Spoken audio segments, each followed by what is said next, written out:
sei mana koa alaha ka puia ia siete o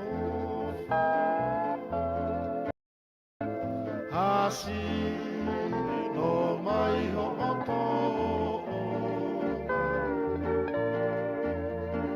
ka e mai whaalo i fofona oia we oia lau pea ea lau tokua ea ukoha atu ngalau hasi no mai ho oto ka e mai whaalo i fofona ofa he palo me siku o mo tonu ia he silo o e pole tangi loto ki he whakamore more inoa i se manatu o kutoe oia we oia lau pea ea lau tokua ea ukoha atu ngalau tangi loto ki he whakamore more iloa i se manatu o kutoe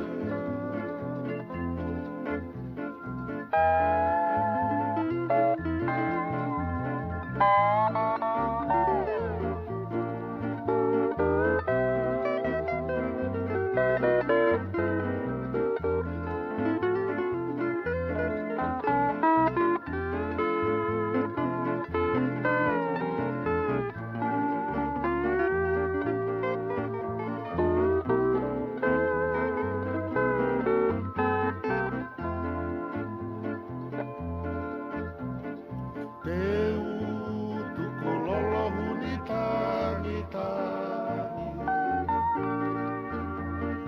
ka e mo atu e kuo whangate aki tunga aki ha o whare whataki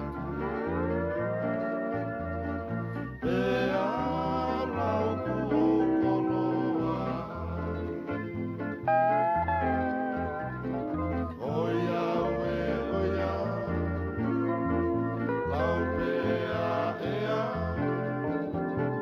lau tokua ea ukoha atu ngalau tunga aki ha o whare whataki pea lau kuo koloa amusia e pea uo kutata Hei he o se niki he taula Olo si anga e whalau aka Ka uno fotau tua whana oia we oia lau pea ea lau tokua ea ukoha atu ngalau kolo si anga e whalau aka ka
The future of your business is here. With Wix, you get advanced AI capabilities.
Menulog's delivering a free Zinger Burger with any KFC boxed meal. Go steal this $1 deal. This is a metabolism killer. This is a metabolism killer. And even this.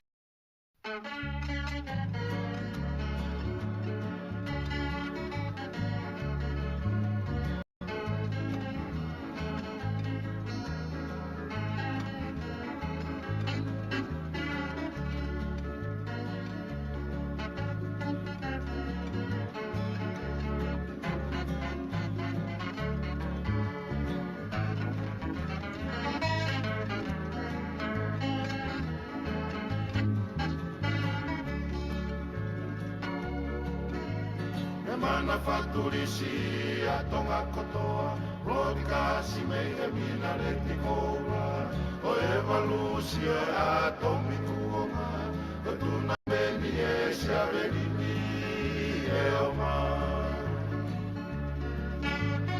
Iu tau e ngahi kakara e noa Fola moe e finanga ki e rimoa Kai whala na ki ai tau ngapeka E una e utu fome si siriwa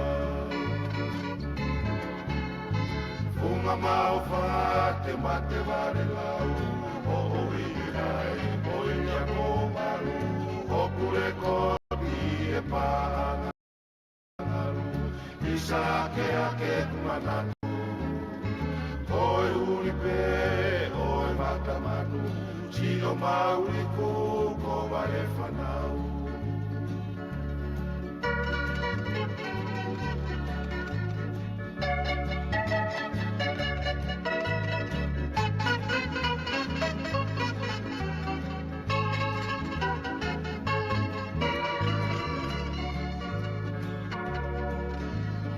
Isane uisone e tumohe Sio e ngoe whataki papilone Matalaya kau o putahape Te pakiri e he whara o se tane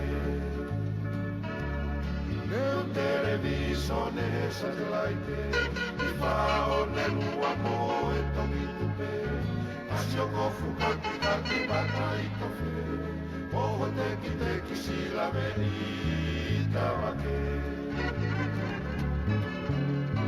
Funga mau whate mate vare lau O oiri mai, oiria pōmaru O kure koti e pāngangaru Isa ke ake tumanatu Oe uripe, oe matamanu Sio mauriku, o vare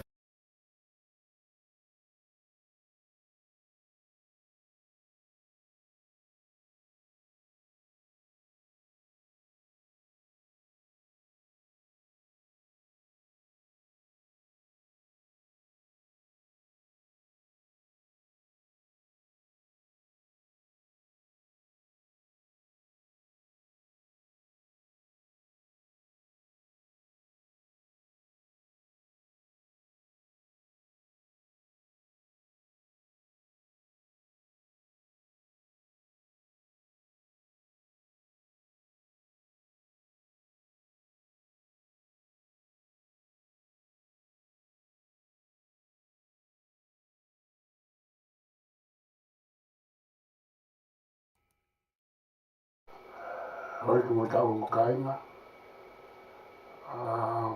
Tau whapita ki pape. Tau wapsia mai ai whiawhi koni. Whiawhi mahina ko maasi. Ahua waru. Pea o kouro tonga taritari atu ki a Isieri tui taboki, pe me he sound of makafa me sene, ke whahoko ai mapolokalama I he whiawhini, ia ko anehanga o whai e ke au whewaka mo I ka venga ko ina, ko e pereri pe mo I ka hau whapolitikare o tonga. Mai apite ngai mea ne hoko e mahina ko ni, e malawa ke nehanga o tuhu I mai, e tala mai ai ka hau o whonua te tau whanonga ke te mangahi a ke hepe, kai ke ko tarikare pen ke pureiko, ke asea te tabuki ke telefoni mai me se ne me he nau le tio. Koe ko whenga peke tā tāta ta whanki whasi, no tonga e tau taritari ki ai. Maro.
Kaino ko ke tarikari pe ki a Pureiko, mahalo ko o skoata, e hu mai a Pureiko pe me Sound of Makafa le tio te au poini tolu. Me sene, ka pa ko mo whima au ke mo alat ki ai pe ko mo mea ma pe ki heni. E koe ni te uwha mawhoranga tonu atu ka ko lotonga wakai na whai kāte whaki whaska kulongo ia. A tari ke utu e whapapa tu hea mea ku hoko.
Me toca ainda koe ka me kamat.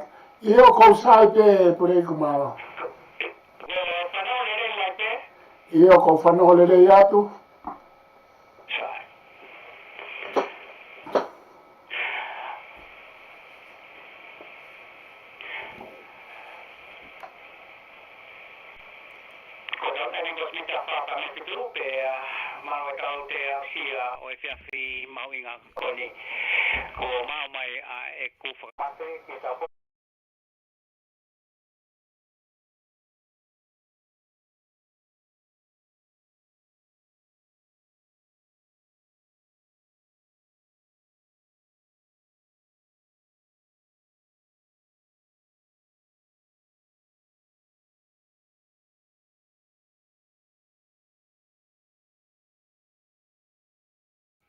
Alo pito pure eku pea ko kore peke u whamarumaru atu he talamalu e whonua no tūpea mai ako kai hoko atu e ta proklama whapolitikare ki e whiawhini pe oku atu e whamalo e whangamare ke hoko atu e ta proklama pe ko whamanato atu peke hoi ma taukainga ko e taukawenga ko e mahuinga o e mahina ko e pelerini alueni kano whao se siga ulahe vite o mea mahuinga o ku hoko he mahinani o ku malawa kenehanga o malawa kenehanga o uesia pe kenehanga o tākekina ai kau whanonga koia ki he kaha o pe koe tau kawe ngā aina pe o ku asia tu ko e pereri mo e mahina pe mo kaha o whapolitikare o tonga e koe mahina maho inga apito ni a ngai mea ko hoko e kai whakafoke atu rei maro. Maro pito e professor ka puti koe ko na takamata mai pe ka tapo kama pe fo more kai ke la vele tapo kama ko e ka tamaki atu pe me sa fora ko ni ka puti ke na ki kamata pe ko maro jo sai pe de tato to la mai ki kamata ko vi pe ko e ke tale le mai a e foto ka o e fiafi ko ni professor ko tu ko o se ne mahina en eua pe mo ke ngā wape kau komunista e kabineti e lakanga o nai ai. Pe e kai ngatai ko hange pe ko me ko me ai tau kai ngā whanua.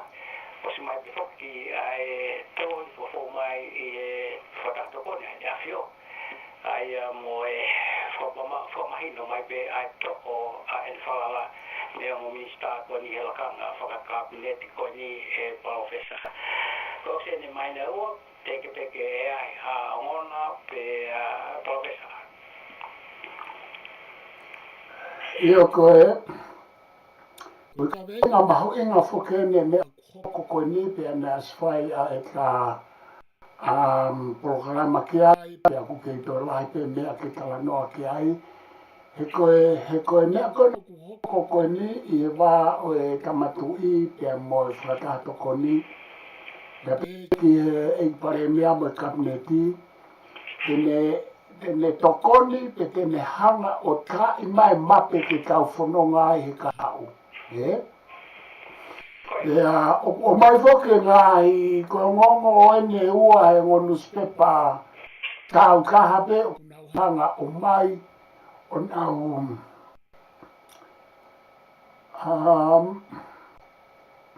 katake.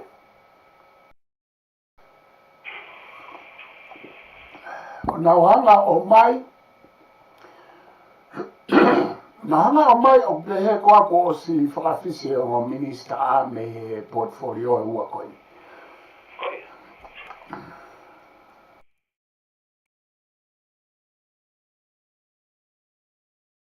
Kai ngata ai e pureku ka kunau te hanga o mai mo ngā hi whakotuu koe tuwhi holo e ai ngonu spepa koe ni he koe kai ke ko a ngongo wha ofisiare ko tukuange mai. Pea ku pehe koa o ku na e whakotuu atu e pare mia a e primis kalauni tu potua o karala ke hoko koe minista tau malu ke tau malu i pa pehe ke foreign affairs ki muri kai ka koe ka te ke tari helo au ia e ngongo koe ni e ku te kai ke tuku maha ngongo hanga tonu wha ofisiare me pure anga ai o ko kau au ia he whahinga ke tau kei tatari pe tau nofo pe fo i mea koe o ku te kai ke whawhawhisi ka orewa ko tuku whawhonua mai me pure anga ko mea whoki koe ni ia ana aku tau kawei pia me ka mata o ku tae whakakonistu tone pe ai kai ke i rao. Ko kuinga ke ai e pureiku. E ku kai kia hakupui a konistu tone o ku le tala mai o ku ngofua ke i pare mea me kabineti ke nau whakawhi atungi ai hamea o ku whotu mahe tui. Pea ke whakamanatua peke o iku me ka inga o tau ka inga mea mai. Nei keke tutu ni atu he tui ia whakatui. Royal Command ke na mālolo. Ko whakahoko atu pea tui i whainga tohi ko Memorandum of Understanding.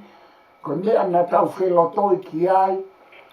O ku i kai ke utoi whalala kia ki mua. Pena e uhinga ki ai ke me kai ke whalala kia tui na ku. Ko tui pena ku sanga o atu ka pae toi whima o pete toi lawa whamatala e. Na e uhinga ai hono atu e tohi ai tui ko uhinga ko e na talangataa ki e konistuto ne moe lao. Ka koe fuoroa mai ka nika alane wike tolu. Na nau wholau atu ki e tui, pea ku keke o maha o laia me nau wholau ki niwa. Keke o maha o laia pe koe hae mea koe ia ku tau alu peni me mui mai a koe o e laku taware mai a information ni me kabineti. I e mui mai a e taha o ku kake toe o maha mea ia ke tau ilo kia. Na koe mea whokene to tonu koe ke whai he kamata. O ku kai ke laku noa ia mai ai ngai a lea pe koe tālanga ai kabineti mo whatato ko ni ke kakai. He nei kai ke huunga tohi ki kakai ka na e huunga me i whatato ko ni ke kabineti. Ko ne hau ki tua ko ke tau ila ta topo o ana ne ngau mai. Ko Whiharaki pe koe o mai i palani peke o mai ke ua sia aki ki tau tolu ka koe ka kou whilawe ke mea koe nika e whawhoke atu koe o ku te eki ke ia ha kupu e konistu tō neo ne wha ata mai ai kapneti mo pare mia ke nau whawhea atu ngia i ha mawhai ha whokotu mehe ne awhia. Koe kupu pe ka i e konistu tō ne kupu whaso seare mo whapolitikare pe ka o kuiai u to tonu e konistu tō ne ke nau tālangai pe te nau whai atu ha nau whakaukau ke tu i koe hou e kipe. Hoi ki nau perepe.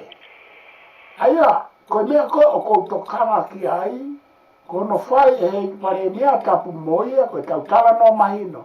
Mo kapneti ai mea o ikai ke oange he konistu tō ne ia, koe hoi ki nau perepe oange, ke nau hanga tala ngai ha mea whika apu mai tu i, pe koe whare alo, pe koe ngahi tofia, pe koe ngahi hingoa, oi ki nau perepe, koe nau tolu pe.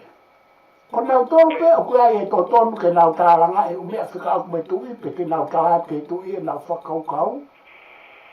O kui kei ha kupu ia he me ane, te kei te whakaata mai me e koia. Ta ko ku whehuire, ko ha mea o ku tau wala ki he mea o kui kai tala mai he koni sutone ke tau whai. Ka ko he kono hoata mai ai mawhai pure, whakarewerewa pe koe Prakati Palace e tui o ku lahi apite o mea ke tau tokanga ki ai ke ua te tauhanga o palahi te tau walasi noa ia. Kai o rewa, ka pauna o sia hakupu ina ni kala mai pehemi. Pare mea pe mo kabineti kaha mea o tuku mai tui u kai ke mo whi maari ki ai pa mohanga tuku mai ke kakai. Pe te mohanga o whawhea atunga. O koe hakupu pehe. Ikai, Maka mea whukea ko lawe maupe ki ai ke whakatonu tonu maupe e tau mau, ke tau tala noa o whakatatau ki konistu tō ne, o ua te tau tala noa mo whakakaukau o whakatatau ki mea whakate mokarati i le papirika ai ngāhe whonua o kukehe ia pia mei tonga. Ko i ngā whok tau o no whoai, te nā tau o ako ai, pa tau whai kaki, pa tau pehe o, to tonu ke pehea tonga. Pea koe, o kui kai pehea tonga, o kukehea tonga, koe constitutional monarchy, pea kui kai koha whanua te mokalati. Koe koha whanua le papirika. O koe koha whanua ke pure pe ai ho eiki, aristocracy. O koe koha whanua whakatiki tato, pure whakataha toko taha petu i he mea kotoa pe. Koe whanua koe ai, o ku pure tui, ho eiki, pea makakai. Koe whanua o whewhe. Pure tui, whare aro hoi mai kakai. Pea hoko hifo ai. Pea kui kai koa whanua le papirika ke pure i he kakai e mea kotoa pe. Pe pure i he pare mea me kamneti e mea kotoa. O kai ke whaingata e mea e koe ia ka pau te tauhanga mahinoi. Ka koe tupunga koe he tau kai mahinoi. Ko hinga para mai tau whianga ngai mai a koe kai ke mahino i ai whaunga o e pure anga whatu i o tonga. Ta koe tau whanua ngātua tau tolu koe ni, koe tui koe ni ko whia lawe ha mea ki ai, ko whia lawe ki ai, ki ha mea whika aku mai tui koe ni. Koe tui koe ni, o kukehe ia me he tamatui koe ko tupou nima. Koe tamatui e nia, koe tamatui e ni talo e hao ai laine tu i o e tupou, o kuofi taha ki a tupou ula ki a e ne whainga whakaukau, a anga ne whotutu ke whanua, whotutu whakaukau, whotutu ki muri, koe anga e ne sio ki hono kakai, e ne awhio ki ai. Aia, kua pau ke tau mahino i le lei a tupou uluaki, e koe tu ieni o kua whitaha ki ai e ne o mea la. Pea hei kai leo, aia ko kuanga i whare au pe. Ko kuinga ka noa, nau whio lahi me tui koe ni e ne mai moa ako e ne tau lahi. Pea au mai o ne Plinis Kalauni heni, o ne kamata ai api ko po uono e tau api talawhikau lahi. Nau whio hoa au me tui. Pea ma whi wholofo lai. Pea ma whiringia ke ngai whakaukau. Ma ko uhinga ia o ko lea o tai ki he whonua ka hatahate o ko mea mai, mo whanonga mai. Pea koe tui koe niko o pau ke maau ai mea kotoa pē. He kai ke parafu mo ke tese tu ipa ke pehe koe he kai ke ave ki he justice, ki he whamau totonu he tui koe ni. He kai ke ne hanga ia, he kai ke hanga tu ia koe ni o whakapēsinoro, koe whakasino, koe ka tu e ni o whakasino ka taha. Ka te mehanga o mui i ke tau au katoa whama opo ki ko nistu to nembo lao. E hange koe lau koe kau paparangi, koe au whangatuku koe kau au ki he justice. E o mai kau tau ki he whamau anga totonu, ke whamau totonu. Koe lea koe kau paparangi. Pakapaki kau au ki toi kapu, pia moe talanoa ngai si vai se motua, koe here ka e ua o whai ako he kau whamau. O whakatatau ki he whaunga pure o ku kau nofo ai, koe here ka o justice, koe sword of justice mo sword of vengeance. Koe here ka o whamau to tonu, ia mo here ka o tautea. O koe ke whia mao e here ka tautea hain pure, koe ke a mea ke tautea, koe koa pehe koa fu mea nia ke ko totonu ke tautea. Ko mea koe ke whaia he ni koe whamau to tonu, koe here ka o whamau to tonu, o ku taramai he toi ka pupe, taramai he civilise motua, o koe kaini te tautari ui ki ai, pia te tautari ui ki he here ka whakatu, i tu ukoni atonga. He kai ke tautari ui ka here ka whakakom news, pe koe here ka whakarepapilika, koe tautari ui ki here ka whakatu. Ko mea ko tokanga ke ko tau whanonga ko ni ko pau ke tau kariui ke re ka whakatui o justice. La e ave ka atoa tau tonu hei tui ko ni ki ai e pare mia mo kabinet. E kono mo ni na lai nau whiara ke ka mataku nau tok whenga mai e whama opo ka po mahua e puwai. Ka te whakafoka pile maro. O tui profesa koe fufua tu ieni ke ne hanga o tawa o topo po he na fio o to o whakapoini anga i mea ka e whie mai e ki ai e anga whalere o e pureanga. E ka tena tape, ukai ko pureanga pe gori pe ke pureanga ki mua atu. Te ke whanongo a motu ako e ni hatofo fola me whare area pe ko hupi ko tapu de whare area.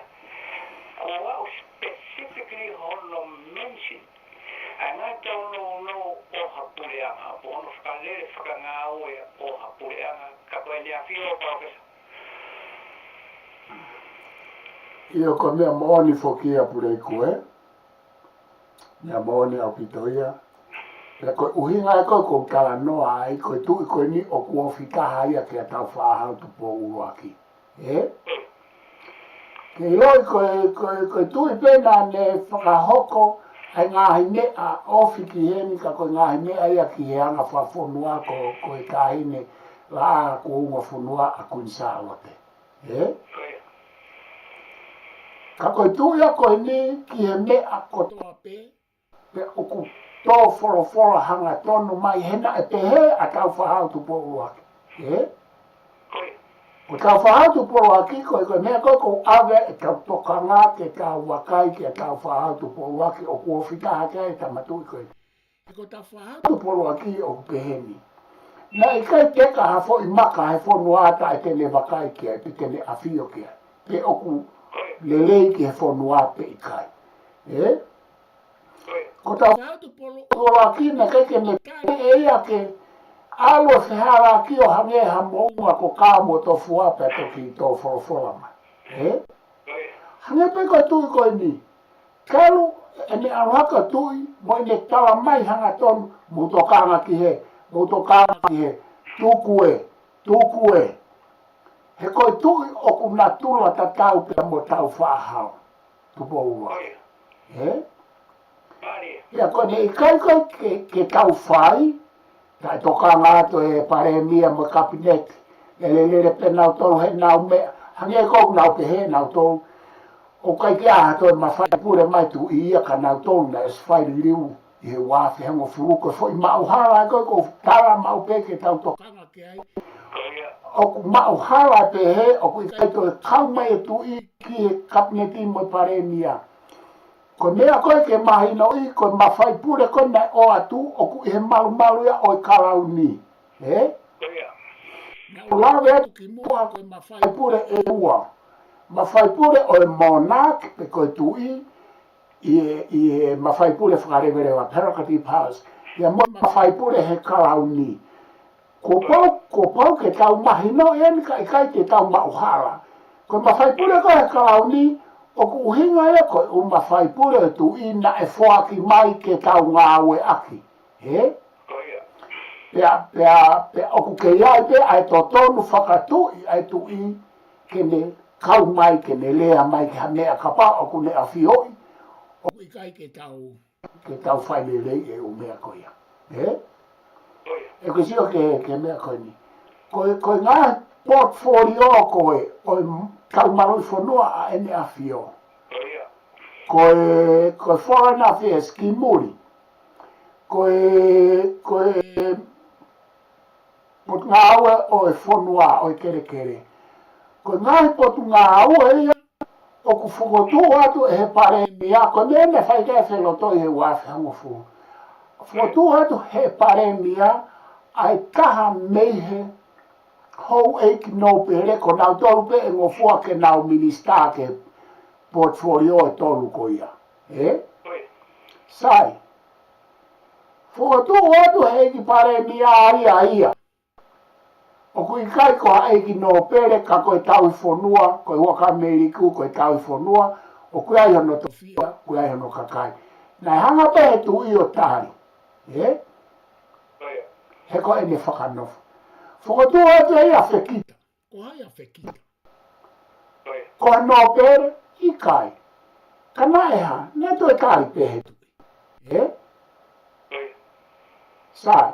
Tuku ke heange ai pot ngā ue ai portfolio ia o e takamamata. Tau ai fo i ua kou kau ki he pau ke minister ai hano pere.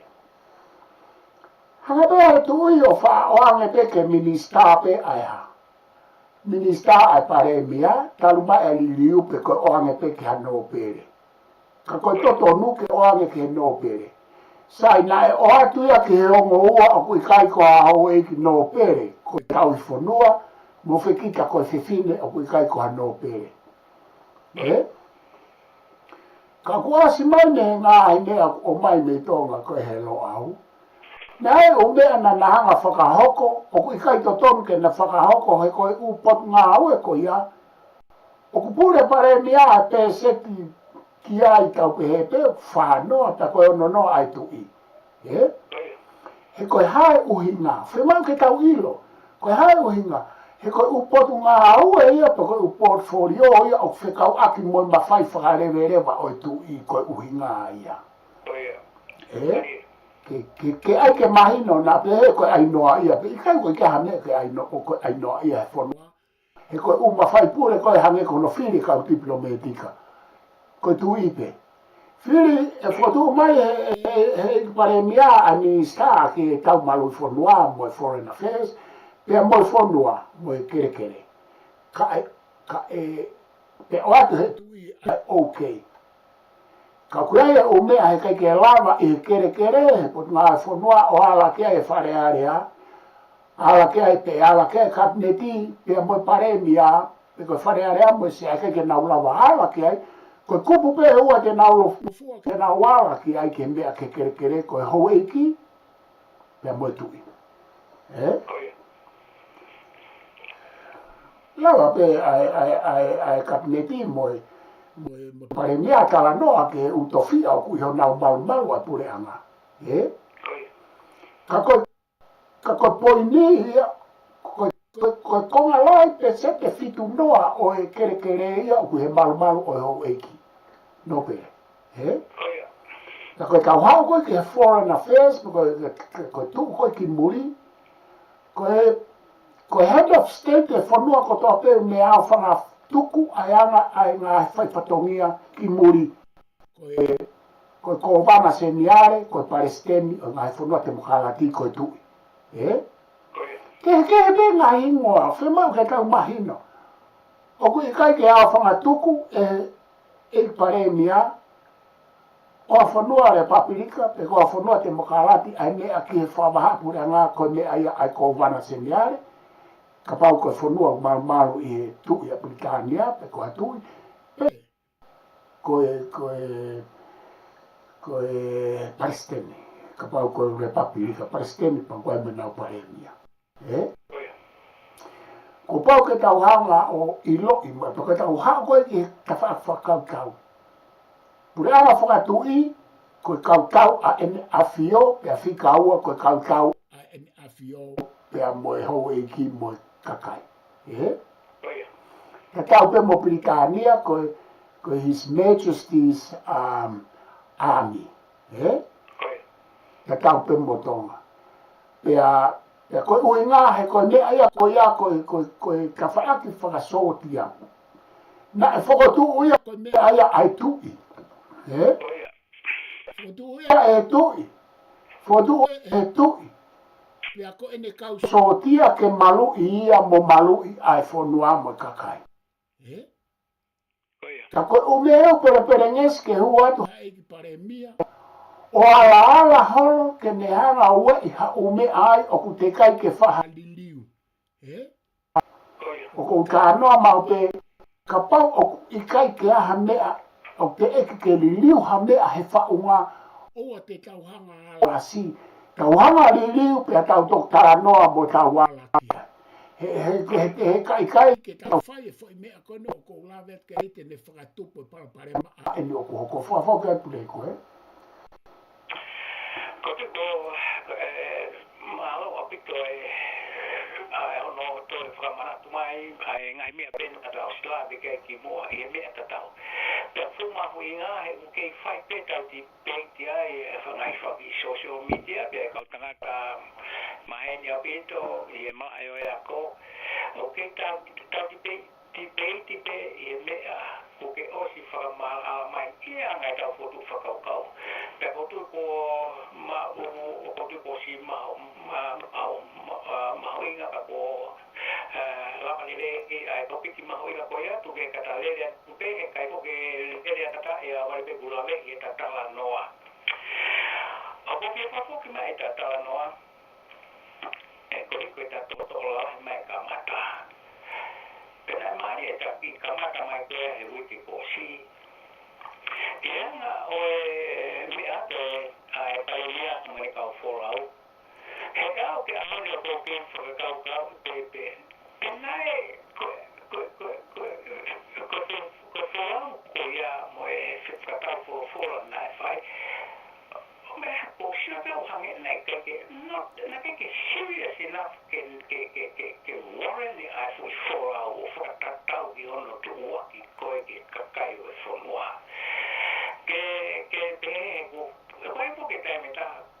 No tua politician ita di Australia for I made a good compromise. I made a good grace.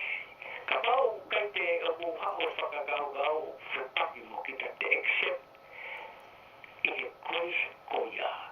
I he moko mo e whiuhi lelei ai whakagau hono tari o kapau wai ha me au te tolo ngō wai. Ka au I kai ko really taki pe, ko inga, ko e ha, moe ha. Ka mea ko wakai ki ai e polau. Nā kai ko ke whaha pe ke naui atu ko si tau at least waha any attempt ke te sure tau sure ke sai. Ko whakagau e kabineti a sai. Ke whakawhisi mai ai tau ke whine koe a pēr mei he foreign affairs. At least something. Que showcase pēr mo whakapapau ke I feel how serious they are.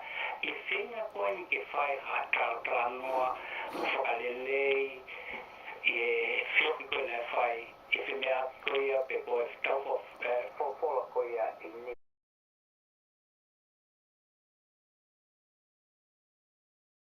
Mātua mea koe ni. Pea whewhe ai lau koe ia e tautu whakatonga lo witi moe hāfua. Paupesa. Ia koe mea ku ke a me e whakamato e o koe ai u whakailonga ko e tau alu koe ke tui o koe ke tau te ata tolo whakauhinga ke ai he ne hoko ai u mea koe ni e te watu ai u whakaukau pe koe ni ko ulo a kina nau talanga taa sai ko anga tau mea whatonga ka pau na ke talanga taa o ku ke alo tala atu o ku i kaito ea ha whakaukau mo ha o loto tuku atu ki heka ke a whai mai ha o wholofola pa koe tau alu ai hane koe hulo iwi o ke siwa tane alo e kau tama hulo iwi pa koe mea kone o ku asma ine ke na hulo iwi na nau kama na tolo o tu mai na tolo tu a tu I koe hulo iwi ko ke to tu mai koe tu a tu I koe tangutu ki lalo aia ke taina na huai ke ki whare tonga koe na ne a whiono ki palasi koe ve vai lahi ka koe ka ko poini a koe na o ai kapineti ia na uomo e na uhinga na uomo e na ke na fie tukulolo na ke yo atu pe mola kanga na puke pe na koe tupunga koe e nau tō onga pe koe uhinga ko pe atu nei kai ka ne e whamato atu whakamatari au pite whahinga alu e koe ke tu ia whahinga o he pe whahinga sipinga koe ni e tau mahina ka tau tolu a ne a koe o kore whamore more pe koe huo o lo ifi pe koe o talange ku mau whihala aki o ke asma hafo I mispehe a he o ki niwa he ka mea koe ni, osi, e tau sioke, osi e nau lau ke tu I tonga pa nau lau mai ki muri pa nau ai kakai, lea mai ai kakai hen ke te au koe ngā koe lau mai e pare mia mo e tokon pare mia koe kuta no moni. Hanga toa o tapiri I atu nau tō, e nau rea no ai ama koe ke nau mahi no I mea I tonga, Ka koe uhinga tā noa, osi koe ia, osi e nau wanga palaku pe nau o ki niwa. Pe kai ke o ki niwa o hulo I whakamato ato ke tau sio atu ko asmai foi ata ko ia. Ia whakafoke te umea pe koe ke te mahuinga portfolio ko ni ana fio. Atu koe na ke o sto for mai pa koe uhinga e to for mai ne a fio ko uhinga e nana mau e u tu uni o koe tu koe ke tu hake pe e tu I ka moia ai mai ne fufo I. Tu ni tai uhinga. O koe ai ene whakatahato koni, o koe ai ene ami, koe ene kau whakatotolo, koe ene kau sotia mo ne kau polisi, mo kakai pe a ana e koe tu I tola I taha ene kakai to ngā pa koe ulue ngai a. O kunau ave ai u information ke tu I. O na tau pe he, taha noa whoke whainga ni ho pe he. O, koe whakatahato koni pe o whanongo ke tu I. I kai koe whoi mauhala ia ke mea koe tu I. Koe tui ko ene kupenga ngā aue, ko ene network ai tui, o kui kai toi ofi hata haitonga ki network ai tui. O koe ke whanonga pe tui a ke whakatato ko ni. O ku whanonga tui ke ngā sources ke he koe mea ia he historia ko pau ke ave information ko toa pe I e whanua ki he tui. Pe aku fau he ngā he kānolo ke te uate ai lawe koe ni. Koe hanga koe tu e whanua nai ai whotu ke mea koe out information ko whakano ke mo professor na whotu akau me lo au. Nai a mea koe tala whatongia, koe tala hau, pe moe tala alofi, pe moe tala hau. Tala hau koe tau potuia. Koe u tau mawhakanga ia o ku avea information ni I he tala whatongia o ku ngata pe e ngai ulumotu ngai family. Ka makai ai u information ni o alu me ai I anga tala noa whakatonga ki he tala alofi koe ilo kamaya ai hou eiki. o kai ke kau e tui. Pa aku au hake me ai u tala noa mo u whamatala pe alu lewa me tala alo fi isa ki e tala hau ko e tau potu tahai o e tau mawhakawa. O e hatu e tō. Pe aku siri here waro ko toa pe ai ngā unu ai ngā whamatala ke au ke tui pa koe mea koe vewe u laku pe i lalo ko ke whenau ke au ke tui. Pe a toa hifo me o lunga ki lalo. Pe aku kai ngata pe ai, ka aku toi iai pe ai ka au awe information nia ke tui. Ko ki mua koe ke na woat ki niua, os afia he tui e mea ko toa pe na nau whai ke miti a mo whai ki muri, ia mo e nau tau mutu. Ko tau tā noa mahina, tau tā noa mo, tau tala noa tau a tā aina, e wha tā ka nistu tone, he koe constitutional monarchia tonga. Ko pureanga whakatui, o kui kai koe pureanga o ko wana seniare, hange ko tau tolu. O kui kai koe pureanga o paremia pe palestini whakaare papirika. O kui kai koe pureanga whakakomisi, kai koe pureanga whakatikitato ke pureka atua petu e wharearea kabineti pe moe. Moe whamau anga. Koe pureanga constitutional monarchy. Pe aku tau taranoa whakatui. O ku tau tonu ke mahino ke tonga ko toa pe. Koe kai mo tau taranoa politike. O ku tau taranoa whakatui. He koe pureanga whakatui.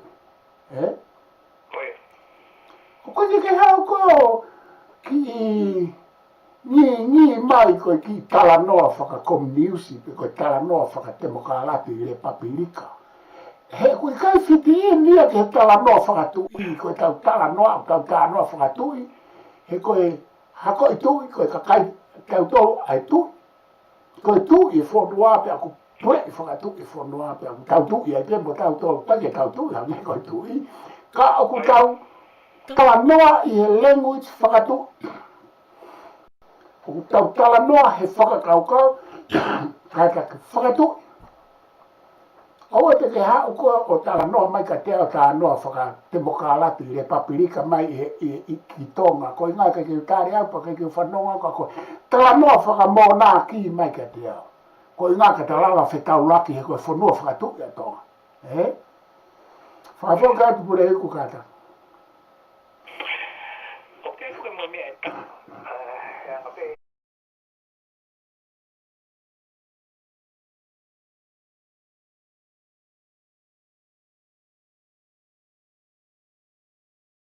Papai, mata tokai nga o e fua o e whatungia mo nga tau ki peiti la whai koi i tonga e wā koi e tarek paremia pe mo e le kapleti pe mo e le afio.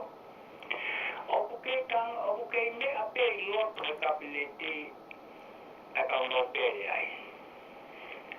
Pe papu whihui mea ni oku nau oku halau sio ke anga o e tauti peiti ko ni oku na ke mamahi e le afio e koe kina o tomo koe kau no pere e le afio o se le mahi le aua oku na ke me ape kina o tomo kai katongia whakaminista e kabineti ko ni pausa Ia o koe ke uhinga e ka tauto. Ko slave ke ai e programa a VPONA e pureiku. O ko i kai o hinga ia ka te au ai oi ki nau pere koe ne tolu koe ni o ko whakapa ka nau tolu.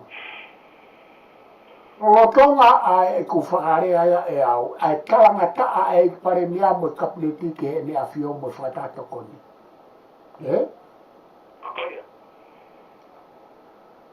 Kaki o maureleo ke ui ngā mālo pe koe paanga, he ilo, koe tau whamamālo. Mālo pe nau fie maari e toko tōruia koe ni e paanga wange pare mia ka nau tōru, koe ke tau ilo. Koe ai e uinga, koe ai nau uinga, koe ke tau ilo ke.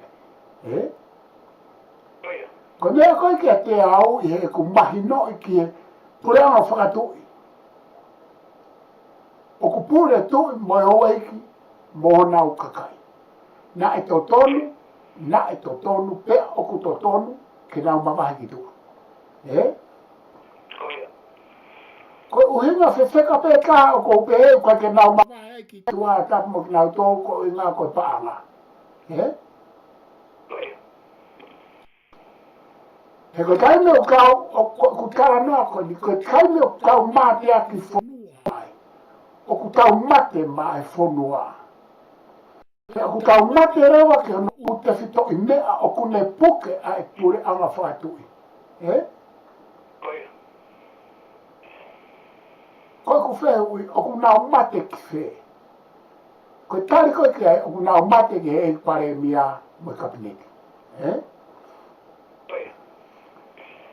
O ku totonu ke mahina o pite tu e ka no pere i he kapineki mo whare area. Ko nau malu i whika oro aki o ku nau malu e tu i whika ua o nau malu i ho nau kakai. He koe pure anga whaatui. He kai ke alo malu i ho kakai ka ke tukuang e tu i. He o kui kai hoa ia mo konistu tone mo tala fo noa mo pure anga whaatui. Hanga o whai ho whiri ke tonu. Tau whaapapa ke hoi ki no pere. O kai ke tonu ke tau tala noa ka nau tolu ka whaata ki tau tolu e konistu tone me kupula ke tolu noa ke tau tala noa ka nau to. Ramai tau whaatu polua ke tau tala noa ke hoi ki no pere. Nā moi tu i ka pae kai me whiara ke tu i o kalamai konistu tone. Koe ta tala noa koe ni koe ko hata pālalau noa ia pe ko hata hai noa ia o ku ta tala noa he marumale konistu tone. E marumale konistu tone u ta tala atu ke hoi ki no pere. Koe hako a hume a ku whai.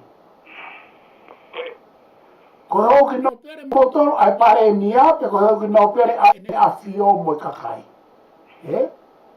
Koe hoi ki no pere motoro ai pare mia mo i kapineti pe koe hoi ki no pere motoro ai ne a fio mo i kakai. Koe hoi ki no pere ne a fio mo i kakai. Sai. Hoko rewa mea koe ni. Kake nau mawahe nau toki tua. Tukuange la kanga he toi whai pe whiri ia pa kapau e kai ke ame nau toke toi kapiteti nau o ke whare area. Ka te nau hanga o tala mai ai ai mahu inga e tui kia ki nau tolu. Ko mea koku nau tala mai o i nau pere kona toko tolu i loto. Wha more pe koe toko ua ai me he tau haa. Hane alai a ki tau tolu. Tau toki sio a mea pe he ko asma ne haa hane alai e tau me tau whahau. Tau be e tau fui kalangata na e tau tolu e tau whahau pe koe toi fui kalangata aina no ua. Ai o ngō i no pere koe. Nei ki tā i ofa pe tau tolu e tau whahau koe ngā koe ne whehu koe ne whae mea ki tau tolu. He tau whawhetau. Koe toi fui whawhetau e ne tau o ngō i no pere me haa veala. O ngō i. O tau o ngō i. Ko ta rea koe niu ka o ngō i e koe tau i no pere me tau tolu. Ka koe mea koe pai ke tau ai whahaveala hi pe. O ku tau ai whawhonua. O whakangata ngata pe tau whahaveala hi. Ki o tau whatongia whahaveala. Ka o pau ke tau ha o whamaa popo ke tui ka noku polu. Moi whakaluku fua moi tua ko ni stutoni. Hinga koe o slame ke mea koe ni ki mua. Ia ngō e kino pe, ka hoi kino pere koe ne toko tolu koe ni. Ka hoi kino pere tā na mako whakatahe, mako whakatahe a te nisi, mai o ako whakatahe ni pia. Hoko atu e ki se nena, atu e awhi. Pe ako umahe ni lele, pia mo e kino pere vai, mo tu e awhi, tu kai ki umahe ni mo fuha. Ka koe mea pe u kau lea atu tawa taina he marumalo e konistu tone. Koe haa mea mō ke no whai i loto, kai whai mo ai ke mahino mea koe ni, a hono tūkunga whaka konistu tone, koe tau ke kae mahino, koe nau ke no whai loto he kabineti, koe mea kou ka whotua atu me lo au me tau poloharama koe ni, ke nau mawai ki tua, kai whai mo mahino pe koe haa koe ala i pere o ku tau wainga ai i e whai mea koe ni.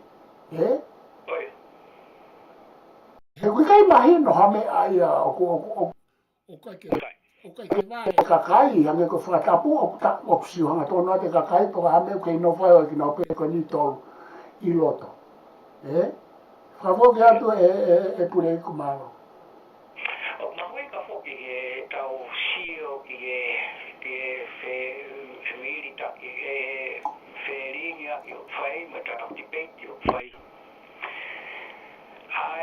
hono whakapotopotoi o hangai whitohi aki.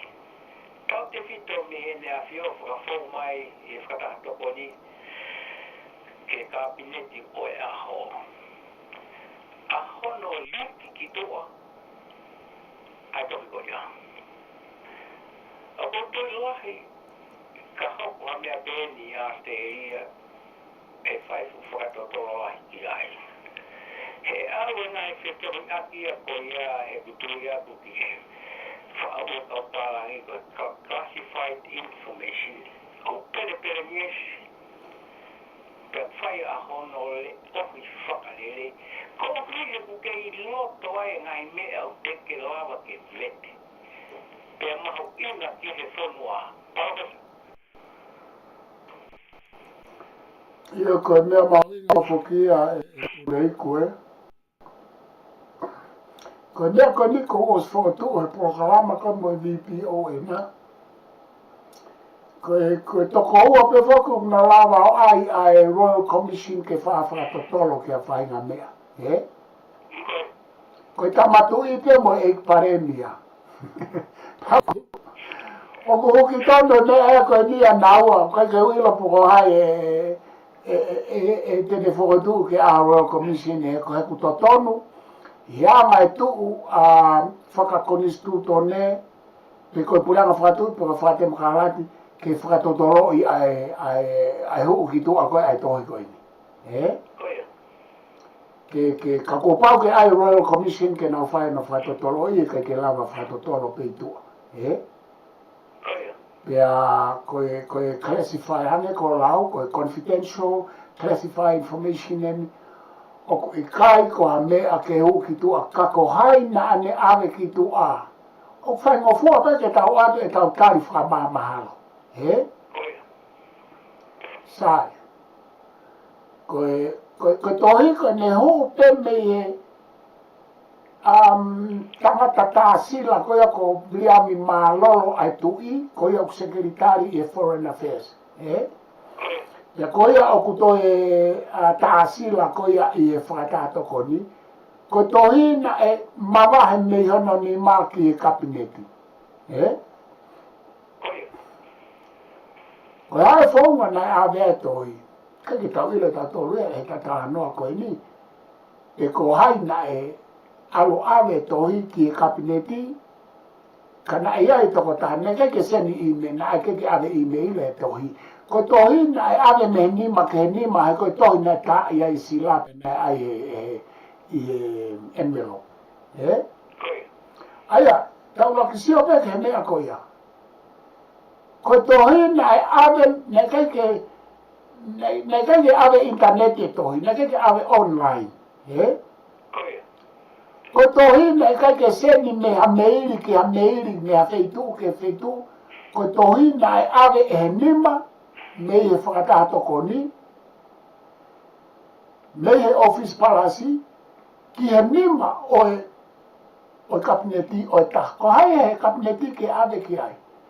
Ko sekretari lahe a kabineti, ko hai sekretari lahe a kabineti, ko paua mao.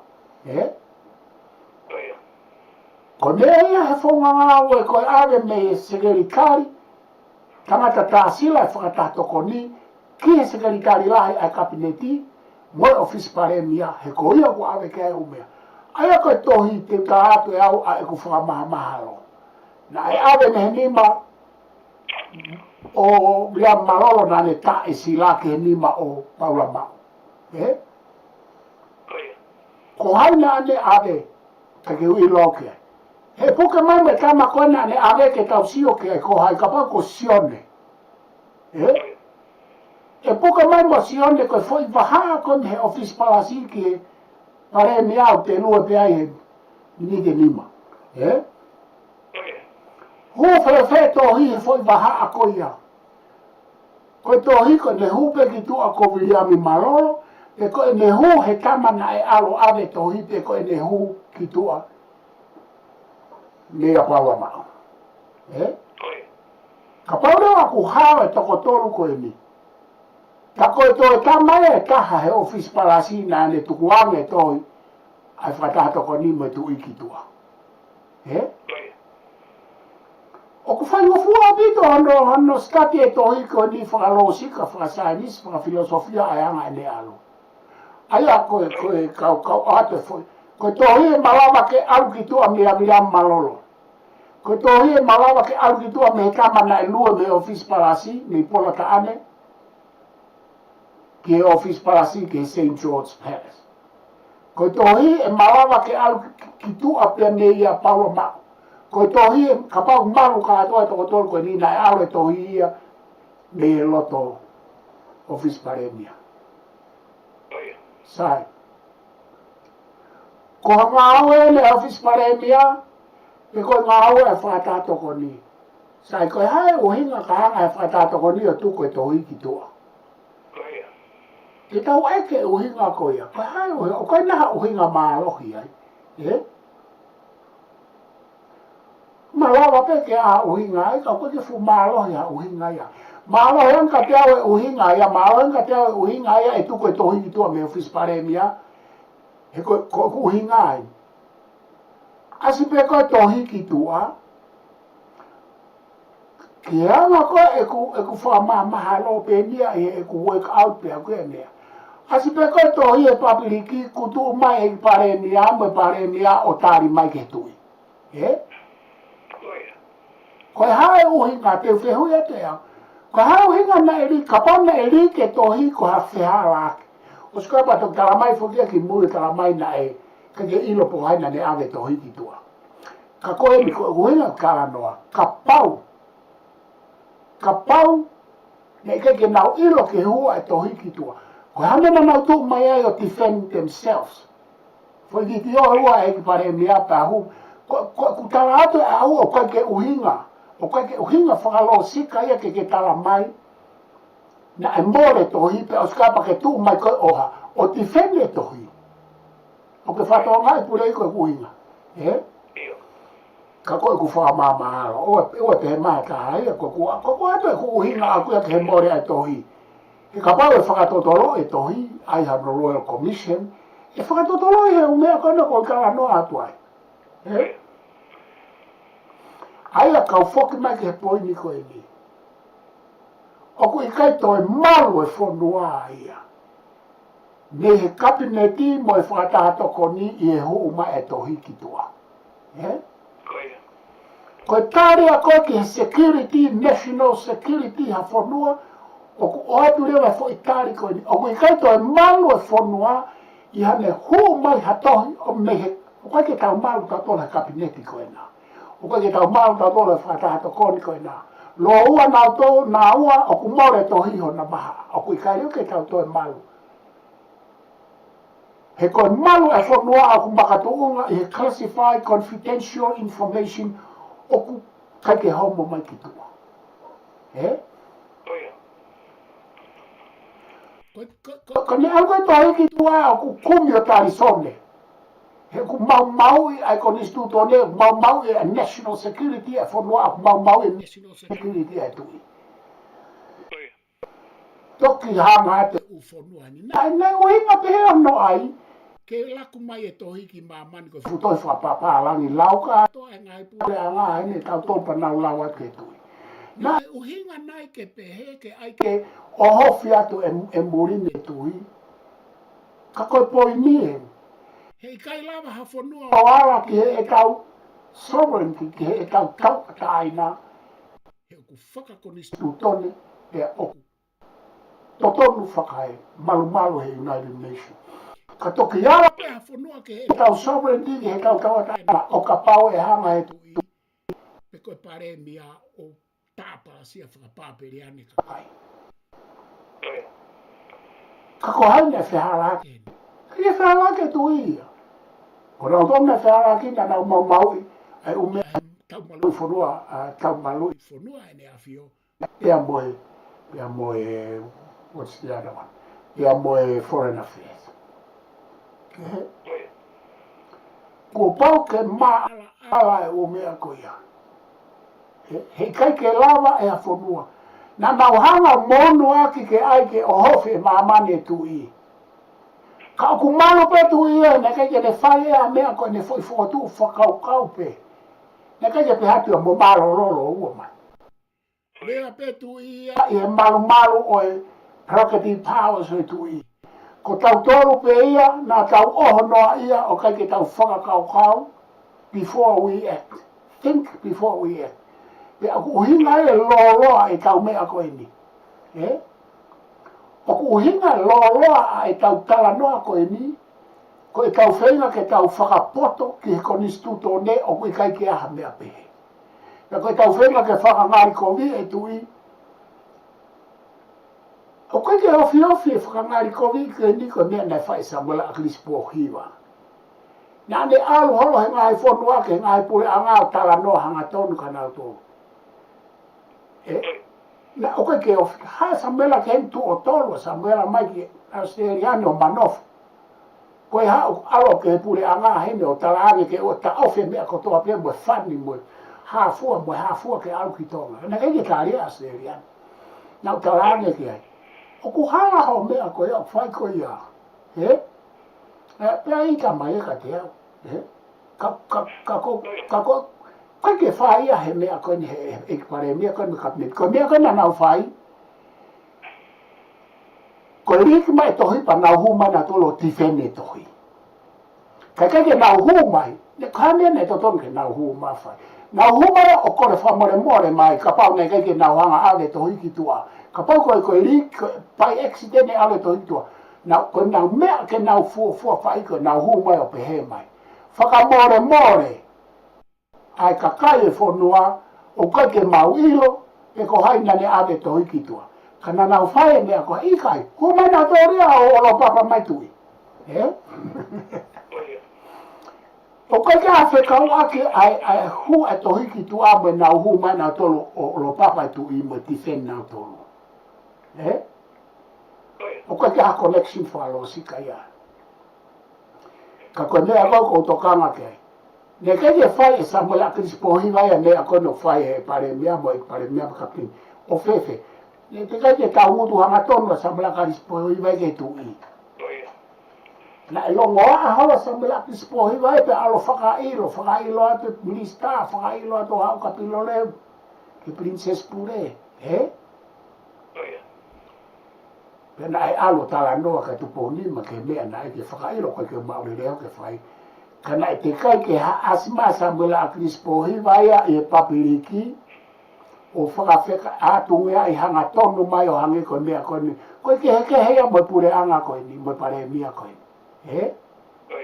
Ele me teki koe o pure anga e wawhe tāwhi tūkolo tonga e tonga whae ngā aue e koe loa.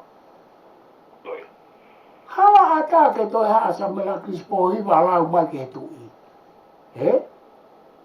Te tene toi tu mai tau kawei haa ni to tonu pe toi tu mai. Whakai ke pesa mula ki sipo hiwa ia. Ko mea koe nau koupo kala mau pe mo lau mani pe te lopa ule at ka nau tol ko le ka nau tol mo te teu ke whiri hoko ko siwe teke pure anga. Ko huakameriko koe ni nai tokon parestea tokon ni paremia ka sa mula ki sipo hiwa. Ka koe mea koe tokanga ke eke whafoki atu koe kutokanga ke tonu Fie mao ke ai e tau tala noa ke hoa mo nea oku hoko pe hoa mo whaunga pure. Koe whainga tau kawe koe ni koe palapare mai e ka. Kau longoa ai whainga tau kawe koe ai ke tembo ka lati ke. Whakare papirika nge mo e haa. Whainga tala noa tae mahino koe ai ke ai o mea koe ai whe o tau constitutional monarchy. O ku tau pe e tau tala noa pehe mo e tau pehe. Ka pau ko pure anga wha komunista tau ke ai ke tau republika ange I he pure anga wha komunisi. Pe ko pure anga pure pe ai ho eki aristocracy. O ka tau pe mo e tau pehe. Ai mo ka pau ne pure atata ai ho eki ka kia hatu I ko aristocracy. E ka tau tofu pe e tau fui tano. Ai ke tau republika he aristocracy. Ka tau pe mo e tau tano. Ai ke tau republika I he constitutional monarchy. Ke tau ai whewhe. Ko foi longa a mau kai ni pe ia mo whamore. Vivi mo whamore. Ko kuhi ngā hei kai hoko ia. Ka ore mo whahari ukawa. E hoko ia. E malawa ke hoko. Ka kua pau ke whai e riu kawa ke mahino ke kulupu koe patoa. Kua pau ke whai e riu kawa koe moonia e mea koe ni. Nei kai ke mafuri hafonga pure ke hafonga pure i e pōpō tā noa pe e historia. Nei pau ke whai e riu kawa pe koe ringi toto. Ka uia ka mafuri e fonga pure. Koe uina koe kou tala atu. Tuku e tala noa pe he mo whakamore kaimi. Ta ua mi tatoru hane koe patoa. O mi tala noa pe he. Koe hae mea e lava o mai ai u whakauka u whaka temo kārati ke toi temo kārati ange ke hoa mo e pure anga whakatu. I koe tala noa ke pe he o ku riurange. Oia. Kai whafoke atu e pureko. Ko te koe ngai aha whakeni o ku mai e tau shui whako shui whoki e matangitonga i e ni na ulawe i o ku whai ai whataha e na whio pia moe ne whataha toko ni i wawa o he ahoni. Pia hange kao nei ai e lawe i o pehe po loa watu pia moe whataha e pare mea pa moe le kapu le ti. Nei ahot posi. Pia ngape e te sio bai pa whapapau i ta anoa koia. Pia i kai ngata e wa malaki whoke whatu e whare area i e uike kahau. Ko ngai uma whai lawa hieni o ku ai whonua. Ai ni a whio mo e whataha toko ni. Pe whoke pare mea mo ni kapineti. Pe pehe ke whare area o e whonua. Ai a ko ngai ume a ko ni e anga pe e tio atu me tua ke wike ka ngari ko e taia e wike mahuinga ke tau siofia e tufa politikare a whonua pauwe. Ia koe o ku sai o mai e foi o ngō kana me matangi tonga. Oia. E ku Rila porange ai ngō me matangi tonga me newspaper koe o ku tuku mai. So, kake tuku mai matangi tonga ai e whakawhisi ai o minista. Ikai. Ka pau o ku tonu. O mai he o newspaper koe ni ai whakawhisi ai o minista ka te kai ke o mai e me pure anga whakawhisiare pa koe ke o mai matangi tonga. Ka koe mea ni koe ko whilawe ati ai. Koe toronga mo e whakakonistu tone, koe tui mo e whakatātokoni. Oia. Koe e pare mea ma kapneti, koe pongpongi pe, mo e whirika au koe ke tau ilo pe te nau kei kotoa. Oia. Pe aku te kai ke tala mai e whonua, a isa e konistu tone ko nau tolu nau pure ki e whonua. Ko nau tolu nau whakalere whonua. Oia. O ku whie mau i he tūkunga o ianga o e tala noa mawhai pure ke mahino au pito. O ku wheenga ai e pare mea me kapneti ke nau pure ke whonua. Oia. O ku nau tokoni ke pure e whonua ka ko nau whatongia te whito ko no whakalere whonua. Oia. O ku te eki ke kakato umawhai pure ke o am ke nau pure i whonua. Tau whakatata pe i he mea koe ni. O ku i kai ka kato ke pure i ka kato e pare mia ai foreign affairs. Oia. O ku i kai ke pure i ka kato e pare mia ai pot ngā au e portfolio ai kere kere. Oia. O ku i kai ke pure i ka kato e pare mia ai kautau a ene awhio. Oia. Ko ku atu pe e ki whakatata pe. Oia. Pe ke kautala noa mahino. O ku whakangata ai mawhai pure o pare mia i he ume alahi. Oia. O ku i kai kia ha mawhai pure o pare mia e taha ki e kere kere o e whonua. Oia. O ku whakangata pe ki he nau mea ke whai pe ko ia pe. Ko hono liliu, mo hono whakatonu tonu, mo hono ha e kere kere whonua. Te nau lava po whao e lao whaanganga te eika ko no awhanga tuku whai e hoi ki no pere. pe mo tu ko ku tala no ke mahino pe he ai umea he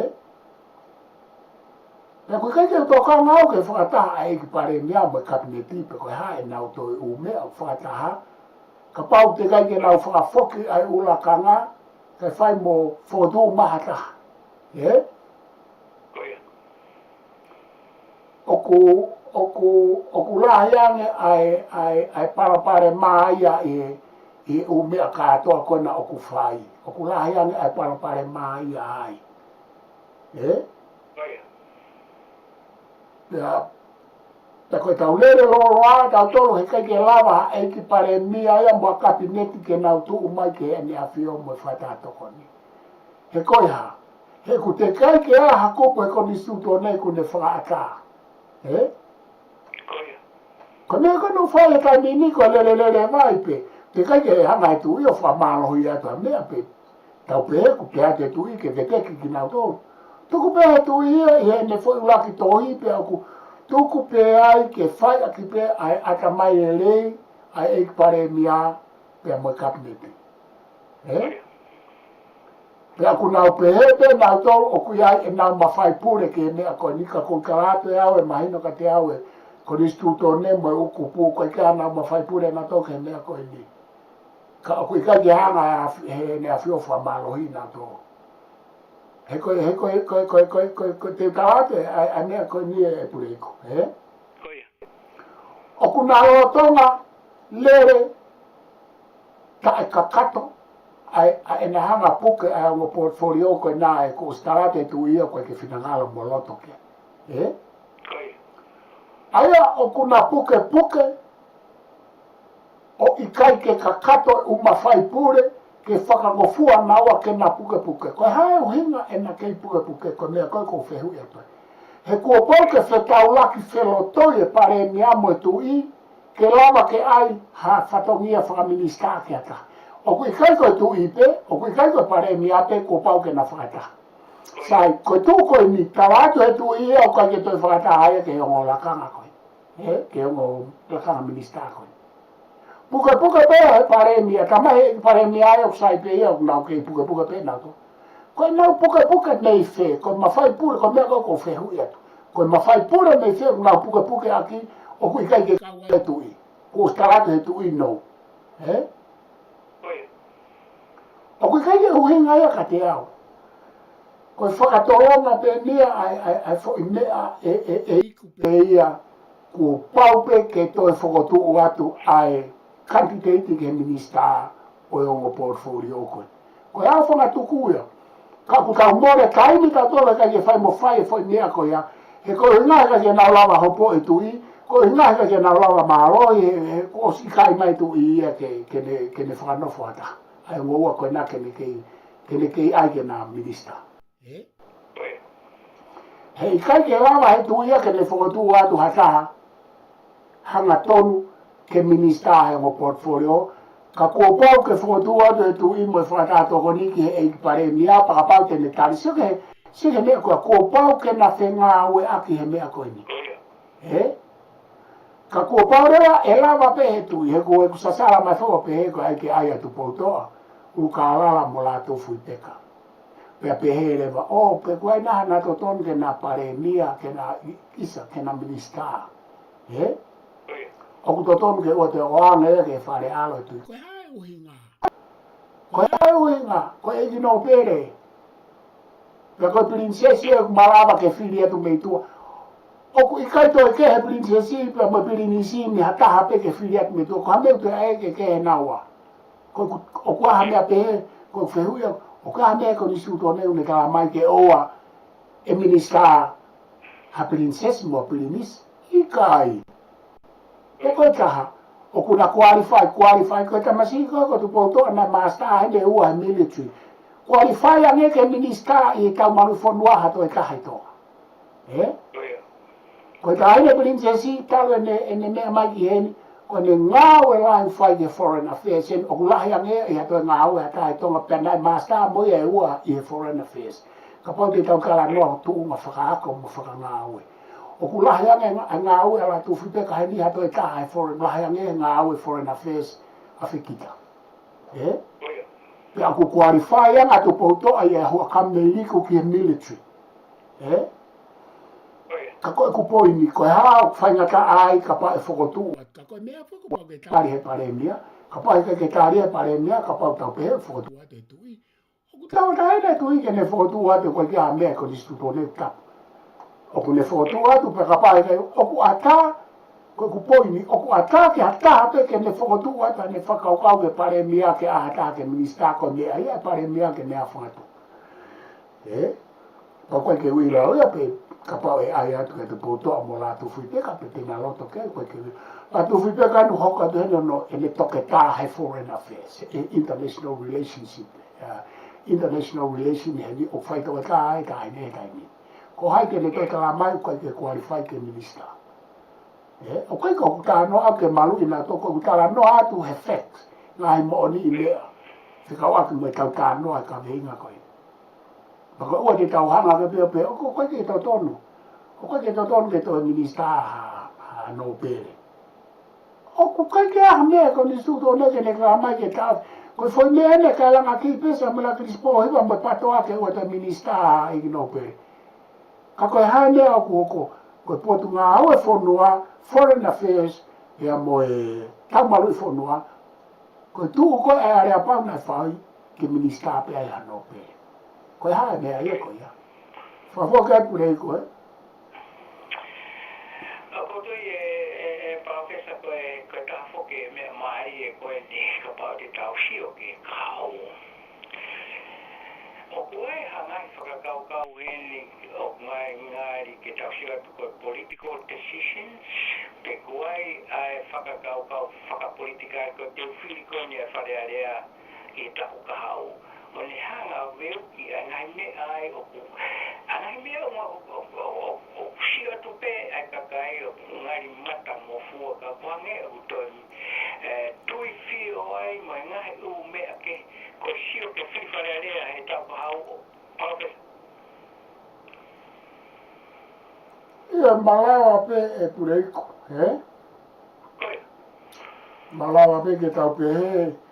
O que a uinga fa politikare he ni ko inga ko te whiri, Koe. A malawa pe o te malawa pe ikai, ko wane ko ka noka, ko ka merik fu mo poloka tolu, Ko kama me liko ya me poloka, e whiri pe a he poloka ka arewa kune toki pe he mai ka ke to fie huki loto, Koe. Ko kuhina kuia mewe ume e koe ni ka koe wā ko hua ka meriku hono tauhi hono whatongia mo hono wā ke maupoloka ko ia pe o ku kei mana ko ata. Ie ku mahina. Malawa pe ke whiala ke tau fōu. O koe ke sia tau ko ai eni e hua ka meriku koe ngā koe te whiri ko kuhina koe ki ai. Ko kuhina e kutu ulerei pe a maupoloka e toi whiri mai pe maupoloka e tau fōu newe ngai whitoka koe ni. Ie e kutui aku, Kai ke, tuku ke ka pau ku hala e ku tala noa ka pau ku e pia uinga wha politikare. Ka ku malawa pe whoki kai ke tau peheta tō ku hala mea ni mea ngai uinga wha politikare. E koe mea koe mea ku mahina ka te au he mea koe ni.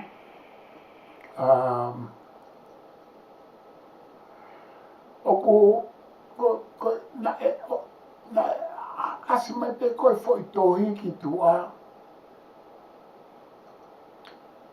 Pe na aku hanga au ia o ilo i pe he momeniti na e homo mai e foi tohi. Ke na whakawhisi e tari ia e hua ka Ameriko. Ko mea koe ko whie ka anoa ke ai. Ko hua ka Ameriko. Na e taki i e tuku ngā ue. Kau ia, maa koe ia na e taki pe koe taha e kau taki e tuku ngā ue koe i e wafe mani mā pe koe wafe maono. Kau tala noa ke mea koe ni. He koe kai ke hoko noa ia ha mea. Na e pare mea ai tamatu i oi ahoni i e aho ko ia pe ko ia na e te paki mo hua ka Ameriko mo mea. I tu ngā ue. Sai. Koe uloa kia e whepaki a hoka Ameriku me tamatu I koe ni I he tuku ngā haue. Koe wheto ke aki hono wā, ko hono veteki koe e pure anga, o Samuel Akilisipo hiva ko hoka Ameriku na e tokon paremia. Koe whepaki a hono tolu I he kutala noa a aku. Hono ua, isa koe whepaki a hono ua. Koe whepaki ni hono tolu, a hoka Ameriku pia moe tu I tataupe.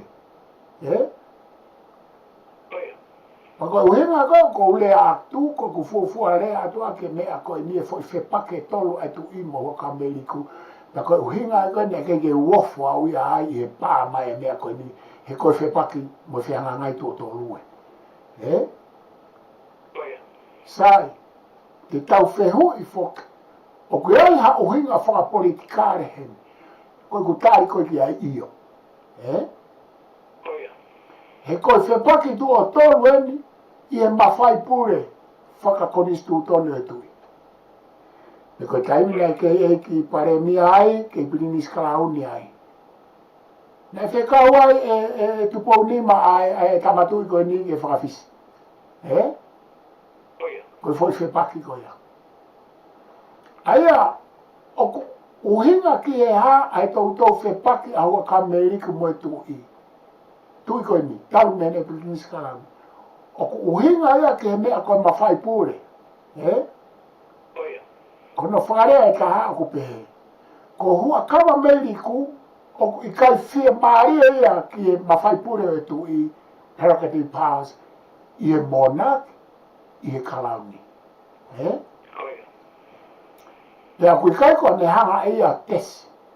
Whakarea pea ku hangea ne hanga tesi. Ka ko e me whai tu o tolu ene e ia fwoi mea koia. Ka paurewa kua whai e hataha mea o tu o tolu. O kui kai koe toi whai whehara aki ia koe whai anga mahenia.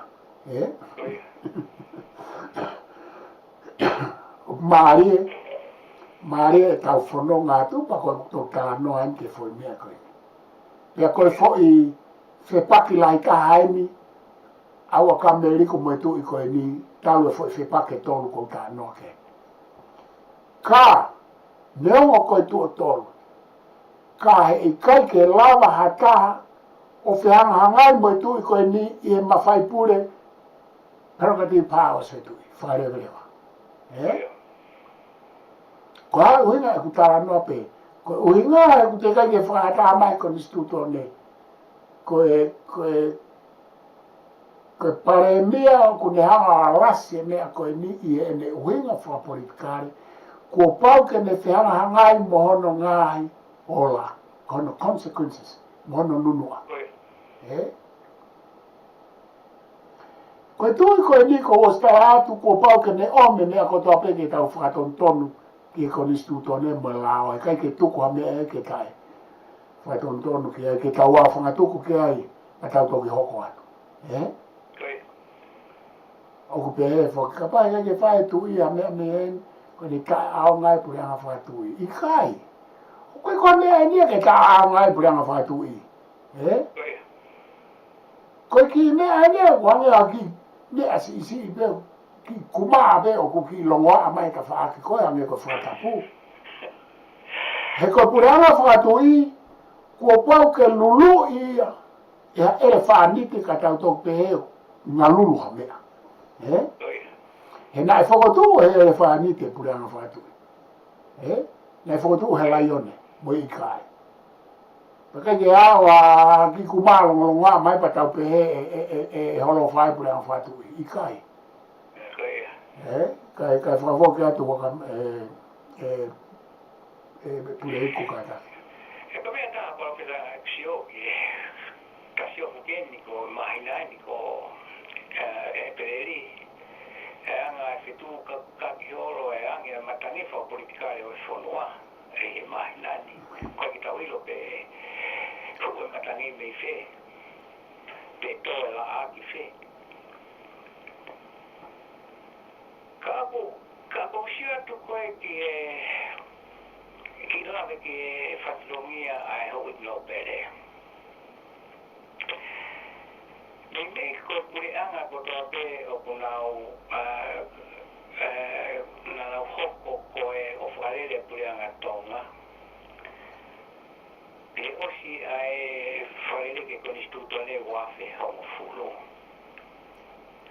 o kwai kama wa ya vito vito ai ho no pere la autocola to hiva e fare area te ko se ai tafa ke malere ki ai ke na ma pe ke na falele pe na autocola e fare area o fonwa of course la autocola pa na file pe na parevia Ako siya ito po li tamili kaya nga ko ni huwa ki ko ang matang for political for wa. Ako hangi ka te o to mau yang pe fight ta ha o no pere. Kaya nga ay na palo ti ka hao. Io ko mau ngā pite o ki no pere, Pea ku maari e poko tau whare, leo o ku nau te pire ke. Ka kui kai ke nau whai e nau tole fo I whatongia kou whai koe e o ki no pere I Upper Houses, House of Lords I Pilitania. Aia koe nau whatongia foka House of Lords I Pilitania, koe nau hanga pe o Sivi ai me au tuko atu me lower house, me kau whaula, me whare o kakai. Ko tau tōru whoke o kai ke pehe, o ku tuko atu ke whare area, o ku tau ataine hoi ki no pereia, pe te nau anga sivi, pe te nau I e ta whaake nau tōru e ta haange koe kau hoi ki no pere koe nau ku nau e kapineti. O ku oange pe e konistituto nei e foi tau ataina koe ia kia ki nau tōru.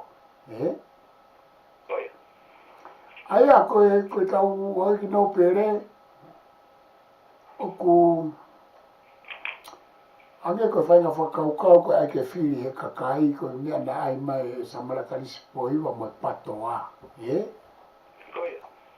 Koe hoi ki no pere eia o ku ange tala noa ia koe tau tala noa koe ai ni he paraparema koe ni koe ai ke whakawhea tunga e tui ka koe kia ukupu e konistituto ne ke support atu ke popo ke mea koe.